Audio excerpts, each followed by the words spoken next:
4 ಲವಂಗ, ಒಂದು ನೋಡಿ 2 ಚಕ್ಕೆ, ಈರುಳ್ಳಿಯನ್ನು ಒಂದು ಸ್ವಲ್ಪ ಹೊತ್ತು ಫ್ರೈ 1 ನಿಮಿಷ ಫ್ರೈ ಮಾಡಿಕೊಂಡ ನಂತರ ಇನ್ನು ಇದನ್ನು ಮುಚ್ಚಳ ಮುಚ್ಚಿ ಒಂದು 5 ನಿಮಿಷ ಬೇಯಿಸಿಕೊಳ್ಳುವ. Hi hello, welcome back to Amita's kitchen and lifestyle. ಸ್ನೇಹಿತರೆ, ಇವಾಗ ಆಟಿ ತಿಂಗಳು ಅಂದ್ರೆ ಆಷಾಢ. ಈ ಆಟಿ ತಿಂಗಳಲ್ಲಿ ನಮ್ಮ ತುಳುನಾಡಿನ ಪದ್ಧತಿ ಅಂದ್ರೆ ಕೆಲವೊಂದು ಗಿಡಮೂಲಿಕೆಯನ್ನು, ಪ್ರಕೃತಿಯಲ್ಲಿ ಸಿಗುವಂತ ಕೆಲವೊಂದು ಗಿಡಮೂಲಿಕೆಯನ್ನು ತಂದು ಸಾಂಪ್ರದಾಯಿಕ ಅಡಿಗೆಯನ್ನು ಮಾಡ್ತಾರೆ. ಹಾಗೆ ನಾವು ಕೂಡ ಇವತ್ತು ಕೆಸುವಿನ ಸೊಪ್ಪನ್ನು ಉಪಯೋಗಿಸಿಕೊಂಡು ಒಂದು ಸಾಂಪ್ರದಾಯಿಕ ಅಡುಗೆಯನ್ನು ಮಾಡುವ. ಹಾಗೆ ಈ ಅಡುಗೆ ನಿಮ್ಗೆ ಇಷ್ಟ ಆದ್ರೆ ಪ್ಲೀಸ್ ಒಂದು ಲೈಕ್ ಮಾಡಿ, ಹಾಗೆ ನಿಮ್ಮ ಫ್ಯಾಮಿಲಿ ಫ್ರೆಂಡ್ಸ್ ಗಳಿಗೆಲ್ಲ ಶೇರ್ ಮಾಡಿ. ಹಾಗಾದ್ರೆ ಬನ್ನಿ ಅಮಿತಾಸ್ ಕಿಚನ್ಗೆ ಹೋಗುವ, ರೆಸಿಪಿಯನ್ನು ನೋಡಿಕೊಂಡು ಬರುವ. ಸ್ನೇಹಿತರೆ, ನಿಮ್ಮೆಲ್ಲರ ಪ್ರೀತಿ ಪ್ರೋತ್ಸಾಹ ಸಹಕಾರದಿಂದ ಇವತ್ತು Amita's kitchen and lifestyle YouTube family 5,000ಕ್ಕಿಂತಲೂ ಜಾಸ್ತಿ ಜನರ ಒಂದು ಕುಟುಂಬ ಆಗಿದೆ ಅಂತ ಹೇಳಲಿಕ್ಕೆ ನಾನು ಇಷ್ಟಪಡ್ತೇನೆ. ಹಾಗೆ ಇದಕ್ಕೆಲ್ಲ ನಾನು ನಿಮ್ಗೆ ಸದಾ ಚಿರಋಣಿಯಾಗಿರ್ತೇನೆ, ನಿಮ್ಮ ಪ್ರೀತಿ ಪ್ರೋತ್ಸಾಹಕ್ಕೆ. ಇನ್ನು ಮುಂದೆ ಕೂಡ ನಿಮ್ಮ ಪ್ರೀತಿ ಪ್ರೋತ್ಸಾಹ ಮುಂದುವರಿತಾನೆ ಹೋಗ್ಲಿ. ಹಾಗೆ ಜಾಸ್ತಿ ಜನ ನಮ್ಮ ಕುಟುಂಬವನ್ನು ಸೇರಿಕೊಳ್ಳಿ ಅಂತ ನಾನು ನಿಮ್ಮನ್ನು ಕೇಳ್ಕೊಳ್ತಾ ಇದ್ದೇನೆ. ಯಾವಾಗ್ಲೂ ಸಪೋರ್ಟ್ ಮಾಡಿ, ಪ್ರೀತಿ ಇಡಿ. ಇಲ್ಲಿ 2 ಪಾವು ದೋಸೆ ಅಕ್ಕಿಯನ್ನು 1-2 ಗಂಟೆಗಳ ಕಾಲ ನೆನೆ ಹಾಕಿ ಚೆನ್ನಾಗಿ ತೊಳೆದು ಇಟ್ಕೊಂಡಿದ್ದೇನೆ. ದೋಸೆ ಅಕ್ಕಿ, ಬೆಳ್ತಿಗೆ ಅಕ್ಕಿ. ಅದಕ್ಕೆ ಇವಾಗ ಚಿಕ್ಕ ಲೋಟದಲ್ಲಿ 1 ಲೋಟದಷ್ಟು ಬೆಳ್ತಿಗೆ ಅಕ್ಕಿ ಅನ್ನವನ್ನು ಕೂಡ ಹಾಕ್ತಾ ಇದ್ದೇನೆ. ಅನ್ನ ಹಾಕುದು ಯಾಕೆ ಅಂದ್ರೆ ಇಲ್ಲಿ ಬರೀ ಬೆಳ್ತಿಗೆ ಅಕ್ಕಿ ಆದ್ರೂ ಉಂಟಲ್ಲ, ನಮ್ಗೆ ಇಲ್ಲಿ ಇದು ಕಡುಬು ಉಂಟಲ್ಲ ತುಂಬಾ ಗಟ್ಟಿ ಆಗ್ತದೆ. ಅದಕ್ಕೋಸ್ಕರ ಒಂದು ಸ್ವಲ್ಪ ಅನ್ನವನ್ನು ಹಾಕಿಕೊಂಡಿದ್ದೇನೆ. ನಿಮ್ಮ ಹತ್ರ ಬೆಳ್ತಿಗೆ ಅಕ್ಕಿ ಅನ್ನ ಇಲ್ಲದಿದ್ರೆ ಕುಚಲಕ್ಕಿ ಅನ್ನ ಕೂಡ ಹಾಕಿಕೊಳ್ಬಹುದು. ಒಂದು ಸ್ವಲ್ಪ ಹಿಟ್ಟು ಮೆತ್ತಗಾಗ್ಲಿಕ್ಕೆ. ಇಲ್ಲದಿದ್ರೆ ನಾನಿಲ್ಲಿ ಮಿಕ್ಸಿಯಲ್ಲಿ ಗ್ರೈಂಡ್ ಮಾಡೋದಲ್ಲ, ಅದಕ್ಕೆ ನಾನು ಅನ್ನವನ್ನು ಹಾಕಿಕೊಂಡಿದ್ದೇನೆ. ಇಲ್ಲ ನೀವು ಬೆಳ್ತಿಗಕ್ಕಿ ಜೊತೆ ಕುಚಲಕ್ಕಿಯನ್ನು ಕೂಡ ನೆನೆ ಹಾಕಿಕೊಂಡು ಅದನ್ನು ಕೂಡ ಉಪಯೋಗಿಸಿಕೊಳ್ಬಹುದು. 1-2 ಪಾವು ಬೆಳ್ತಿಗಕ್ಕಿ ಹಾಕಿದ್ರೆ 1 ಪಾವಿನಷ್ಟು ಕುಚಲಕ್ಕಿ ಕೂಡ ಹಾಕಿಕೊಂಡು ಮಾಡಬಹುದು. ಅದಕ್ಕೆ ಈಗ 1 ನೆಲ್ಲಿಕಾಯಿ ಗಾತ್ರದ ಹುಣಸೆ ಹುಳಿ ಹಾಕಿದ್ದೇನೆ. ಅರಶಿನ, 1 ಟೀ ಸ್ಪೂನ್ ಅಷ್ಟು ಧನಿಯಾ ಪೌಡ್ರು, 1/4 ಟೀ ಸ್ಪೂನ್ ಅಷ್ಟು ಜೀರಿಗೆ ಪೌಡ್ರು, 2 ಟೀ ಸ್ಪೂನ್ ಅಷ್ಟು ರೆಡ್ ಚಿಲ್ಲಿ ಪೌಡ್ರು. ಇದು ಬ್ಯಾಡಗಿ ಮತ್ತು ಊರಮೆಣಸು ಸೇರಿಸಿ ನಾನೇ ಹುರಿದು ಪೌಡರ್ ಮಾಡಿ ಇಟ್ಟುಕೊಂಡಂತ ಹುಡಿ 2 ಟೀ ಸ್ಪೂನ್ ಅಷ್ಟು ಹಾಕಿಕೊಂಡಿದ್ದೇನೆ. ರುಚಿಗೆ ಕಲ್ಲುಪ್ಪನ್ನು ಕೂಡ ಹಾಕಿಕೊಂಡೆ. ಆನಂತರ ಇಲ್ಲಿ ತುರಿದ ತೆಂಗಿನಕಾಯಿ 4 ಟೇಬಲ್ ಸ್ಪೂನ್ ಅಷ್ಟು ಹಾಕಿಕೊಂಡಿದ್ದೇನೆ. ಇಲ್ಲಿ ಒಂದು ಸಣ್ಣ ತುಂಡು ಬೆಲ್ಲವನ್ನು ಕೂಡ ಹಾಕಿದ್ದೇನೆ. ಬೆಲ್ಲ ಹಾಕಿದ್ರೆ ನಮಗೆ ಅಷ್ಟೊಂದು ತುರಿಕೆ ಕೂಡ ಇಲ್ಲ. ಈ ಹುಳಿ ಮತ್ತು ಬೆಲ್ಲ ಮಿಕ್ಸ್ ಆಗಿ ಉಂಟಲ್ಲ, ಹುಳಿ ಒಂದು ಸ್ವಲ್ಪ ತುರಿಕೆಯ ಅಂಶ ಸಹ ಕಡಿಮೆ ಆಗ್ತದೆ. ನೋಡಿ, ಇದನ್ನೆಲ್ಲ ಹಾಕಿಕೊಂಡ ನಂತರ ಒಮ್ಮೆ ಚೆನ್ನಾಗಿ ಮಿಕ್ಸ್ ಮಾಡಿಕೊಳ್ಳುವ. ನೀವು ರೆಡ್ ಚಿಲ್ಲಿ ಪೌಡರ್ ಇಲ್ಲದಿದ್ರೆ ಉಂಟಲ್ಲ, ಇಡಿ ಮೆಣಸನ್ನು ಹಾಕಿಕೊಳ್ಬಹುದು. ಇದನ್ನಿನ್ನು ಮಿಕ್ಸರ್ ಜಾರಿಗೆ ಹಾಕಿಕೊಳ್ಳುವ. ಒಮ್ಮೆಗೆ ಎಲ್ಲವನ್ನು ಹಾಕಿಕೊಳ್ಳೋದು ಬೇಡ, ಸ್ವಲ್ಪ ಸ್ವಲ್ಪವೇ ಹಾಕಿ ಕಡಿಯುವ. ಅಂದ್ರೆ ಇದು ತುಂಬಾ ನೀರ್ ಮಾಡ್ಲಿಕ್ಕಿಲ್ಲ, ತೆಳ್ಳಗೆ ಮಾಡ್ಲಿಕ್ಕಿಲ್ಲ. ಹಿಟ್ಟು ಸ್ವಲ್ಪ ಗಟ್ಟಿಯೇ ಬೇಕು ನಮಗೆ. ಸ್ವಲ್ಪ ಅರ್ಧದಷ್ಟು ಹಿಟ್ಟನ್ನು ನಾನಿಲ್ಲಿ ಹಾಕಿಕೊಂಡಿದ್ದೇನೆ, ಅರ್ಧದಷ್ಟು ಅಕ್ಕಿಯನ್ನು ಹಾಕಿಕೊಂಡಿದ್ದೇನೆ. ಇನ್ನು ಇದನ್ನು ಸ್ವಲ್ಪ ರವೆ ರುಬ್ಬಿಕೊಂಡು ಬಂದ್ರೆ ಆಯ್ತು. ಇವಾಗ ನಾವು ಚೆನ್ನಾಗಿ ಬಾಳೆ ಎಲೆಯನ್ನು ಬಾಡಿಸಿಕೊಳ್ಬೇಕಾಗ್ತದೆ. ಚೆನ್ನಾಗಿ ಎಲ್ಲ ಸೈಡ್ ಕೂಡ ಚೆನ್ನಾಗಿ ಬಾಡಬೇಕು ಬಾಳೆ ಎಲೆ, ಆ ರೀತಿ ಬಾಡಿಸಿಕೊಳ್ಳುವ. ಬಾಳೆ ಎಲೆಯನ್ನು ಫಸ್ಟ್ ನಾವು ತೊಡ್ಕೊಳ್ಬೇಕು, ಚೆನ್ನಾಗಿ ತೊಡ್ಕೊಳ್ಬೇಕು. 2 ಸೈಡ್ ಕೂಡ, ಮೇಲೆ ಮತ್ತು ಕೆಳಗಿನ ಸೈಡ್ ಕೂಡ ಚೆನ್ನಾಗಿ ತೊಳೆದ ನಂತರ ಚೆನ್ನಾಗಿ ಬಾಡಿಸಿಕೊಂಡ್ರೆ ಆಯ್ತು. ನೋಡಿ ಸ್ನೇಹಿತರೆ, ಕೆಸುವಿನ ಎಲೆಯ ರೆಸಿಪಿಗೆ ನಮಗೆ ಮೊದಲಿಗೆ ಕೆಸುವಿನ ಎಲೆ ಬೇಕು. ಇಲ್ಲಿ ನಾನು ತೋಟದಲ್ಲಿ ಎಲ್ಲ ಇರ್ತದಲ್ಲ ಕೆಸು, ಅದರ ಎಲೆ ತಗೊಂಡಿದ್ದೇನೆ. ಇದು ಸ್ವಲ್ಪ ಬಿಳಿ ಇರ್ತದೆ, ದಂಡ ಎಲ್ಲ ಬಿಳಿಯಾಗಿರ್ತದೆ. ಕಪ್ಪು ದಂಡಿ ತಗೊಳ್ಬೇಡಿ, ಅದು ತುಂಬಾ ತುರಿಕೆ ಜಾಸ್ತಿ, ಇದ್ರಲ್ಲಿ ಅಷ್ಟೊಂದು ತುರಿಸುದಿಲ್ಲ. ಮರಕೆಸು ತೆಕ್ಕೊಂಡ್ರೆ ಮರಕೆಸು ಕೂಡ ಒಳ್ಳೇದೇ. ಮತ್ತೆ ನಾವು ಕರಿ ಕೆಸು ಅಂತ ಒಂದು ಬೆಳೆದು ಮಾಡ್ತೇವೆ ನೋಡಿ, ನೆಟ್ಟು ಮಾಡ್ತೇವಲ್ಲ, ಅದು ಕೂಡ ಒಳ್ಳೇದಾಗ್ತದೆ. ಹಾಗೆ ಅದರಲ್ಲಿ ಬಿಳಿ ಕೆಸು ಅಂತ ಉಂಟು, ಅದು ಕೂಡ ಒಳ್ಳೇದಾಗ್ತದೆ. ಇದು ತಕೊಳ್ಳು. ನಾನಿಲ್ಲಿ ಇವತ್ತು ತೋಟದಲ್ಲಿರುವ ಕೆಸುವಿನ ಎಲೆ ತಗೊಂಡಿದ್ದೇನೆ. ಮೊದಲಿಗೆ ಉಂಟಲ್ಲ, ಇದರ ಈ ದಂಡನೆಲ್ಲ ಕುಯ್ಕೊಳ್ಬೇಕು ನೋಡಿ, ಜಾಸ್ತಿ ದಂಡ ಇಟ್ಕೊಳ್ಳೋದು ಬೇಡ. ಮತ್ತೆ ಎಲೆ ಕೂಡ ಅಷ್ಟೇ ಎಳೆಯದು ಬೇಕು. ಮತ್ತೆ ಇಲ್ಲಿ ಕೂಡ ಅಷ್ಟೇ ತುಂಬಾ ದಪ್ಪದ ದಂಡೆಲ್ಲ ಇದ್ರೆ ಉಂಟಲ್ಲ, ತೆಗಿಬೇಕು ಅದನ್ನು. ಇದು ನೋಡಿ, ಈ ರೀತಿ ಉಂಟು ಎಲೆ. ಹಾಗೆ ಇಲ್ಲಿ ಜಾಸ್ತಿ ತೊಟ್ಟು ಇದೆಲ್ಲ ಇದ್ರೆ ಅದನ್ನು ಸಹ ಕಟ್ ಮಾಡಿಕೊಳ್ಳುವ. ಹಾಗೆ ಚೆನ್ನಾಗಿ ತೊಳೆದು ಇದ್ರ ಹಿಂದೆ ಉಂಟಲ್ಲ ಬಲೆ ಎಲ್ಲ ಕಟ್ಟಿರ್ತದೆ, ಎಲ್ಲ ಕ್ಲೀನ್ ಮಾಡಿಕೊಳ್ಬೇಕು. ನೀರಿಗೆ ಹಾಕಿ ಚೆನ್ನಾಗಿ ತೊಳೆದು ಇಟ್ಟುಕೊಂಡಿದ್ದೇನೆ. ಆನಂತರ ಇದನ್ನೆಲ್ಲವನ್ನು ಕೂಡ ಕ್ಲೀನ್ ಮಾಡಿದ ಎಲೆಯನ್ನೆಲ್ಲ ಹೀಗೆ ನಾವು ಹಿಡ್ಕೊಳ್ಬೇಕು. ಹೀಗೆ ಎಲ್ಲ ಹೀಗೆ ಎಲ್ಲವನ್ನು ಕೂಡ ಹೀಗೆ ಹಿಡ್ಕೊಳ್ಳ. ಮುಷ್ಟಿ ಹಿಡ್ಕೊಂಡ ನಂತರ ಉಂಟಲ್ಲ ಇದರ ಮಧ್ಯಭಾಗದಿಂದ ಹೀಗೆ ಕೊಯ್ಯಬೇಕು. ಕೊಯ್ದ ನಂತರ ಇದನ್ನು ಪುನಃ ಒಟ್ಟಿಗೆ ಇಟ್ಟುಕೊಳ್ಬೇಕು. ಆನಂತರ ಉಂಟಲ್ಲ ಹೀಗೆ ಟೈಟ್ ಆಗಿ ಹೀಗೆ ಸುತ್ತಿಕೊಳ್ಬೇಕು. ಈಗ ಟೈಟ್ ಅಲ್ಲಿ ಸುತ್ತಿಕೊಳ್ಬೇಕು. ಹೀಗೆ ಸುತ್ತಿಕೊಂಡ ನಂತರ ಟೈಟ್ ಆಗಿ ಹಿಡ್ಕೊಂಡಾಯ್ತಲ್ಲ, ಆ ನಂತರ ಗಟ್ಟಿ ಈಗ ಟೈಟ್ ಆಗಿ ಹಿಡ್ಕೊಂಡ ನಂತರ ಇನ್ನು ಇದನ್ನು ಸಪ್ಪೂರ ಹೀಗೆ ಕೊಯ್ಕೊಳ್ಬೇಕು. ನೋಡಿ, ಕತ್ತಿ ಕೂಡ ಶಾರ್ಪ್ ಆಗಿರ್ಬೇಕು. ಹೀಗೆ ತೆಳ್ಳಗೆ ಕೊಯ್ಕೊಂಡ್ರೆ ಆಯ್ತು.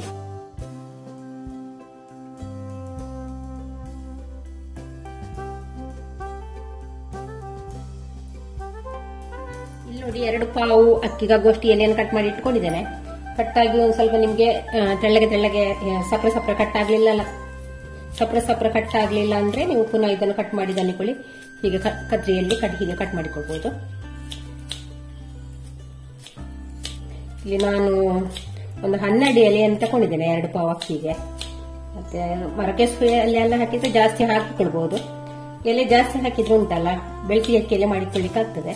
ನೋಡಿ, ಎಲೆನೆಲ್ಲ ಕಟ್ ಮಾಡಿ ಇಟ್ಕೊಂಡಾಯ್ತು. ಇದನ್ನೀಗ ಪಕ್ಕಕ್ಕೆ ಇಟ್ಕೊಳ್ಳುವ.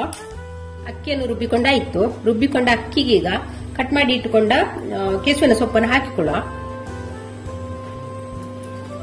ಸ್ವಲ್ಪ ಹಾಕಿ ಮಿಕ್ಸ್ ಮಾಡಿಕೊಂಡ್ರೆ ಆಯ್ತು.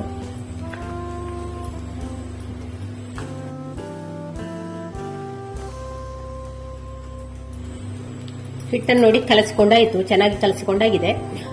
ಇದ್ರದ್ದು ನೀವು ಟೇಸ್ಟ್ ನೋಡ್ಕೊಳ್ಬೇಕು. ರುಬ್ಬಿದ ತಕ್ಷಣ ಹಿಟ್ಟಿದ್ದು ಟೇಸ್ಟ್ ನೋಡಿಕೊಳ್ಬೇಕು. ಅಂದ್ರೆ ಹುಳಿ ಸ್ವಲ್ಪ ಇಲ್ಲಿ ಖಡಕ್ ಆಗಿರ್ಬೇಕು. ಹುಳಿ ಸ್ವಲ್ಪ ಜಾಸ್ತಿ ಬೇಕು. ಇಲ್ಲ ಸ್ವಲ್ಪ ಇದು ಈ ನಮ್ಮ ತೋಟದ ಕೆಸು ಹಾಕಿದಲ್ಲ, ಹಾಗಾಗಿ ತುರಿಸ್ಲಿಕ್ಕೂ ಚಾನ್ಸಸ್ ಉಂಟು.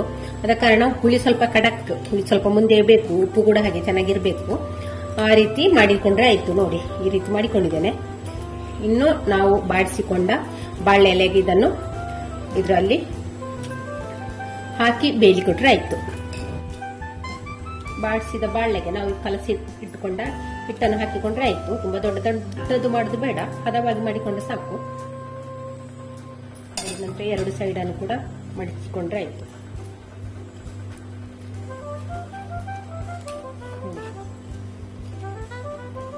ನೋಡಿ, ಈ ರೀತಿ ಮಡಚಿ ಇಟ್ಟುಕೊಂಡ್ರೆ ಆಯ್ತು. ತುಂಬಾ ದಪ್ಪಕ್ಕೆ ಬೇಡ, ಹೀಗೆ ಚಪ್ಪಟೆ ಮಾಡಿಕೊಂಡ್ರೆ ಆಯ್ತು. ಬಾಳೆ ಎಲೆಗೆ ಹಿಟ್ಟನ್ನೆಲ್ಲ ಹಾಕಿ ಈ ರೀತಿ ಮಡಚಿ ಇಟ್ಟುಕೊಂಡಿದ್ದೇನೆ. ಬೆಂಕಿ ಕೂಡ ಹೈ ಫ್ಲೇಮ್ ಅಲ್ಲಿ ಉಂಟು. ಇದನ್ನಿನ್ನು ಅರ್ಧ ಗಂಟೆ ಮುಚ್ಚಳ ಮುಚ್ಚಿ ಬೇಯಿಸಿ ನಾವು ಮಸಾಲೆಯನ್ನು ರುಬ್ಬಿಕೊಳ್ಳುವ. ಅದಕ್ಕೋಸ್ಕರ ಸ್ಟವ್ ಮೇಲೆ ಒಂದು ಬಾಣಲೆಗೆ 1 ಟೀ ಸ್ಪೂನ್ ಅಷ್ಟು ಕೊಬ್ಬರಿ ಎಣ್ಣೆ ಹಾಕಿ ಇಟ್ಟಿದ್ದೇನೆ. ಅದಕ್ಕೆ ಇವಾಗ ಒಂದು 4 ಲವಂಗ, ಒಂದು ನೋಡಿ 2 ಚಕ್ಕೆ ಚೆನ್ನಾಗಿ ಒಂದು ಸ್ವಲ್ಪ ಫ್ರೈ ಮಾಡುವ. ಆ ನಂತರಕ್ಕೆ 4 ಎಸಳು ಬೆಳ್ಳುಳ್ಳಿ, 1 ಈರುಳ್ಳಿಯನ್ನು ಹೀಗೆ ಚಿಕ್ಕದಾಗಿ ಕಟ್ ಮಾಡಿ ಇಟ್ಕೊಂಡಿದ್ದೇನೆ. ಅದನ್ನೀಗ ಸ್ವಲ್ಪ ಫ್ರೈ ಮಾಡಿಕೊಳ್ಳಿ. ಈರುಳ್ಳಿಯನ್ನು ಒಂದು ಸ್ವಲ್ಪ ಹೊತ್ತು 1 ನಿಮಿಷ ಫ್ರೈ ಮಾಡಿಕೊಂಡ ನಂತರ ಇಲ್ಲಿ ತೆಂಗಿನಕಾಯಿ ತುರಿಯನ್ನು ಹಾಕ್ತಾ ಇದ್ದೇನೆ. ನಾನಿಲ್ಲಿ 1 ಗಡಿ ತೆಂಗಿನಕಾಯಿ ತುರಿಯನ್ನು ಕೂಡ ಇದ್ರ ಜೊತೆಯಲ್ಲಿ ಹಾಕ್ತಾ ಇದ್ದೇನೆ. ಈ ತೆಂಗಿನಕಾಯಿ ಉಂಟಲ್ಲ ಸ್ವಲ್ಪ ಬೆಚ್ಚಗಾದ್ರೆ ಸಾಕು, ಅಷ್ಟರ ತನಕ ಫ್ರೈ ಮಾಡಿಕೊಂಡ್ರೆ ಆಯ್ತು. ಇಲ್ಲಿ ತೆಂಗಿನಕಾಯಿಯನ್ನು ಪರಿಮಳ ಬರೋ ತನಕ ಹುರ್ಕೊಂಡಿದ್ದೇನೆ. ಆನಂತರ ಇದಕ್ಕೆ ನಾನೊಂದು 2 ಟೀ ಸ್ಪೂನ್ ಅಷ್ಟು ರೆಡ್ ಚಿಲ್ಲಿ ಪೌಡರ್ ಅನ್ನು ಹಾಕಿದ್ದೇನೆ. ಇದು ಬ್ಯಾಡಗಿ ಮತ್ತು ಊರ ಮೆಣಸನ್ನು ಹುರಿದು ಹುಡಿ ಮಾಡಿ ಇಟ್ಟಿರುವಂತದ್ದು. ನೀವು ಮೆಣಸನ್ನು ಇಡೀ ಹಾಕುದಿದ್ರೆ ತೆಂಗಿನಕಾಯಿ ಹಾಕ್ಲಿಕ್ಕೆ ಮೊದಲು ಅದನ್ನು ಹುರ್ಕೊಂಡ್ರೆ ಆಯ್ತು. ಮೆಣಸನ್ನು ಹುರ್ಕೊಂಡ್ರೆ ಆಯ್ತು. ಆನಂತರ ತೆಂಗಿನಕಾಯಿಯನ್ನು ಹಾಕಿದ್ರೆ ಆಯ್ತು. ಹಾಗೆ ಇಲ್ಲಿ ಅರ್ಧ ಟೀ ಸ್ಪೂನ್ ಅಷ್ಟು ಧನಿಯಾ ಪೌಡರ್ ಅನ್ನು ಹಾಕ್ತಾ ಇದ್ದೇನೆ. 1/4 ಟೀ ಸ್ಪೂನ್ ಅಷ್ಟು ಮೆಂತೆ ಮತ್ತು ಜೀರಿಗೆ ಪೌಡರ್ ಅನ್ನು ಹಾಕ್ತಾ ಇದ್ದೇನೆ. ಇದನ್ನೆಲ್ಲ ನಿಮ್ಮ ಹತ್ರ ಪೌಡರ್ ಇಲ್ಲದಿದ್ರೆ ಉಂಟಲ್ಲ, ಕೊತ್ತಂಬರಿ ತೆಂಗಿನಕಾಯಿ ಹಾಕ್ಲಿಕ್ಕೆ ಮೊದಲೇ ಎಲ್ಲ ಹುರ್ಕೊಂಡ್ರೆ ಆಯ್ತು. ಕೊತ್ತಂಬರಿ ಜೀರಿಗೆ ಮೆಂತೆಯನ್ನೆಲ್ಲ ಹುರ್ಕೊಂಡ್ರೆ ಆಯ್ತು. ಅನಂತರ ಇದನ್ನೊಮ್ಮೆ ಹೀಗೆ ಫ್ರೈ ಮಾಡಿಕೊಳ್ಳ. ಬೆಂಕಿಯನ್ನು ಸಿಮ್ಮಲ್ಲಿ ಇಟ್ಕೊಳ್ಬೇಕು. ಹಾಗೆ ಇದ್ರ ಜೊತೆ 1/4 ಟೀ ಸ್ಪೂನ್ ಅಷ್ಟು ಅರಶಿನವನ್ನು ಕೂಡ ಹಾಕಿದೆ. ಹಾಗೆ ಹುಳಿಯನ್ನು ಕೂಡ ಹಾಕ್ತಾ ಇದ್ದೇನೆ. ಇವಾಗ ಸ್ಟವ್ ಆಫ್ ಮಾಡಿಕೊಳ್ಳುವ. ಈ ಮಸಾಲೆ ಉಂಟಲ್ಲ ಪೂರ್ತಿ ತಣ್ಣಗಾಗಬೇಕು. ತಣ್ಣಗಾದ ನಂತರ ಮಿಕ್ಸರ್ ಜಾರಿಗೆ ಹಾಕಿ ರುಬ್ಬಿಕೊಂಡ್ರೆ ಆಯ್ತು. ನಮ್ಮ ಪತ್ರೊಡೆ ಬೆಂದಿದೆ, ಚೆನ್ನಾಗಿ ಬೆಂದಿದೆ. ಅರ್ಧ ಮುಕ್ಕಾಲು ಗಂಟೆ ಇಟ್ಟಿದ್ದೇನೆ, ಹಾಗಾಗಿ ಬೆಂದಿರಬಹುದು. ಇನ್ನು ಇದನ್ನೆಲ್ಲ ನಾವು ಕಟ್ ಮಾಡಿ ನೋಡಿ. ಪತ್ರೊಡೆಯನ್ನೆಲ್ಲ ಎಲೆಯಿಂದ ಬಿಡಿಸಿಕೊಂಡಾಯ್ತು. ಇದನ್ನು ನಾವು ಇನ್ನು ಚಿಕ್ಕದಾಗಿ ಕಟ್ ಮಾಡಿಕೊಳ್ಳುವ.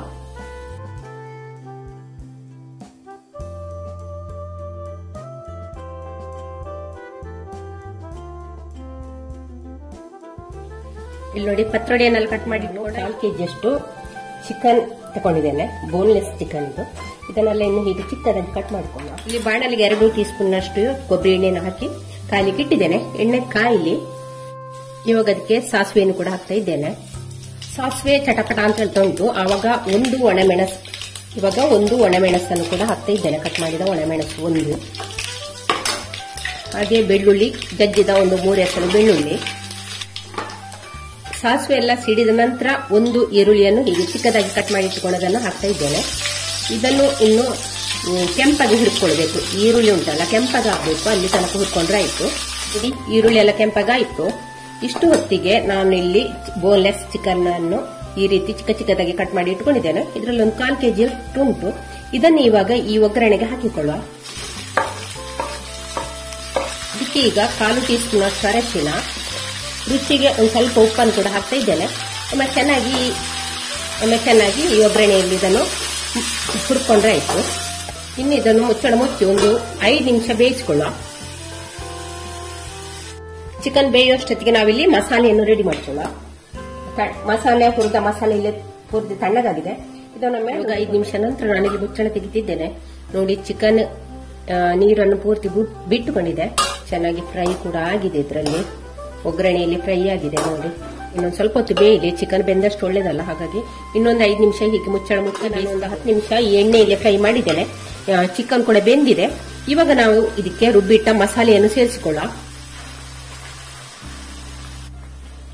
ಈ ಗಟ್ಟಿ ಮಸಾಲೆಯಲ್ಲಿ ಒಂದು ಸ್ವಲ್ಪ ಹೊತ್ತು ನಾವು ಇದನ್ನು ಈ ಚಿಕನ್ ಅನ್ನು ಬೇಯಿಸಿಕೊಂಡ್ರೆ ಆಯ್ತು. ಇವಾಗ ನೋಡಿ, ಈ ಮಸಾಲೆಯಲ್ಲಿ ಚೆನ್ನಾಗಿ ಕುದೀತಾ ಉಂಟು. ಒಂದೆರಡು ನಿಮಿಷ ಬಿಟ್ಟ ನಂತರ ಈ ಮಿಕ್ಸರ್ ಜಾರ್ ತೊಳೆದ ನೀರನ್ನು ಕೂಡ ಇದಕ್ಕೆ ಸೇರಿಸ್ತಾ ಇದ್ದೇನೆ. ನೋಡಿ, ಮಸಾಲೆಯನ್ನು ಈ ರೀತಿ ಮಾಡಿಕೊಂಡಿದ್ದೇನೆ. ಇನ್ನೊಂದು 5 ನಿಮಿಷ ಇದು ಬೇಯಬೇಕು ನಮಗೆ. ಇವಾಗ ಇದಕ್ಕೆ ಇನ್ನೊಂದು ಸ್ವಲ್ಪ ಉಪ್ಪು ಹಾಕ್ತಾ ಇದ್ದೇನೆ. ನಾವು ಪತ್ರೊಡೆಗೆ ಕೂಡ ಉಪ್ಪು ಹಾಕಿದ್ದೇವೆ, ಚಿಕನ್ಗೆ ಕೂಡ ಉಪ್ಪು ಹಾಕಿದ್ದೇವೆ. ಅಂದ್ರೆ ಮಸಾಲೆಗೆ ಒಂದು ಸ್ವಲ್ಪ ಉಪ್ಪು ಕಡಿಮೆ ಉಂಟು, ಹಾಗೆ ನಾನು ಒಂದು ಸ್ವಲ್ಪ ಉಪ್ಪನ್ನು ಹಾಕ್ತಾ ಇದ್ದೇನೆ. ಮಗುಚಿಕೊಳ್ಳುವ. ಇನ್ನು ಇದನ್ನೊಂದು 5 ನಿಮಿಷ ಹೀಗೆ ಬೇಯಿಸಿಕೊಳ್ಳ. ನೋಡಿ, ಇವಾಗ ಮಸಾಲೆ ಕುದೀತಿರುವುದು ಒಂದು 5 ನಿಮಿಷ ಆಯ್ತು. ಮಗುಚಿಕೊಳ್ಳುವ.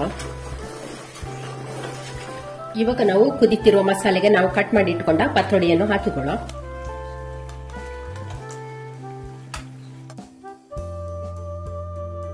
ಇವಾಗ ಚೆನ್ನಾಗಿ ಮಿಕ್ಸ್ ಆಯಿತು. ಇನ್ನು ಇದನ್ನ ಉಂಟಲ್ಲ ಒಂದು 10 ನಿಮಿಷ ಬೆಂಕಿಯನ್ನು ಸಿಮ್ಮಲ್ಲಿಟ್ಟು ಬೇಯಿಸಿಕೊಳ್ಳುವ. ಅಂದ್ರೆ ಈ ಪತ್ರೊಡೆಗೆ ಉಂಟಲ್ಲ ಖಾರ ಎಲ್ಲ ಚೆನ್ನಾಗಿ ಇಳ್ಕೊಳ್ಬೇಕು. ಈ ಚಿಕನ್ನಿನ ಗ್ರೇವಿ ಎಲ್ಲ ಉಂಟಲ್ಲ ಚೆನ್ನಾಗಿ ಇಳ್ಕೊಳ್ಬೇಕು, ಆಗ ಒಳ್ಳೆ ಟೇಸ್ಟ್ ಆಗ್ತದೆ. ಹಾಗೆ ಈಗ ಬೆಂಕಿಯನ್ನು ಸಿಮ್ಮಲ್ಲಿಟ್ಟು ಒಂದು 10 ನಿಮಿಷ ಹೀಗೆ ಕುದಿಸಿಕೊಳ್ಳುವ. 10 ನಿಮಿಷ ಆದ ನಂತರ ಚಿಕನ್ ನೋಡಿ ನೀರೆಲ್ಲ ಡ್ರೈ ಆಗಿದೆ. ನೋಡಿ, ಚಿಕನ್ ಕೂಡ ಚೆನ್ನಾಗಿ ಬೆಂದಿದೆ. ಹಾಗೆ ಈ ಗ್ರೇವಿಯನ್ನೆಲ್ಲ ನೋಡಿ ಪತ್ರೊಡೆ ಚೆನ್ನಾಗಿ ಹೀರಿಕೊಂಡಿದೆ. ಇಷ್ಟಾದ್ರೆ ಸಾಕಾಗ್ತದೆ. ಇವಾಗ ನಾವು ಸ್ಟವ್ ಆಫ್ ಮಾಡಿಕೊಳ್ಳ. ಟೇಸ್ಟ್ ಎಲ್ಲ ನೋಡಿಕೊಳ್ಳಿ. ನೋಡಿ, ಇಷ್ಟಾದ್ರೆ ಸಾಕು. ನೋಡಿ ಎಷ್ಟು ಚೆನ್ನಾಗಿ ಬಂದಿದೆ ನೋಡಿ ನಮ್ಮ ಚಿಕನ್ ಪತ್ರೊಡೆ. ಸ್ನೇಹಿತರೆ, ಈ ವ್ಲಾಗ್ ಇಷ್ಟ ಆದ್ರೆ ಪ್ಲೀಸ್ ಒಂದು ಲೈಕ್ ಮಾಡಿ.